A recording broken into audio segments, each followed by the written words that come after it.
mullein or mullein spindle, which is a weed basically, dried of course, and then I've got a piece of cottonwood for a hearthboard, a fireboard. And I'm going to do a hand brew really quick. Yeah, so Bud, hold it right here. Okay. And put it right there. Alright, here we go. I go nice and easy the first time or two down. It's already smoking. Nice and easy. Put a little more pressure down. Key is not to tire yourself out. Now it's smoking good. Now I'm going to give it more pressure. A little more speed. One more ought to do it.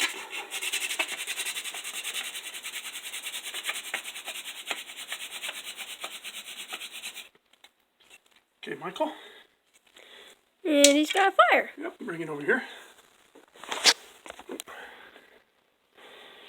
And there's the fire. There's the ember. And so if I just let it sit, that ember will actually go 5 minutes or more, probably.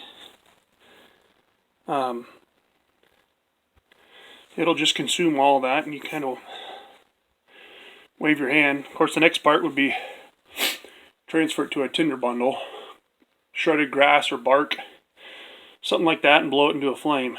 But I just like practicing making embers. So again, what I used here, sorry for the camera work, but that hole, you can see all the fires I've done with it. Okay, and the notch. And again, the, well, and there's my cameraman. So anyways, yep, that's that.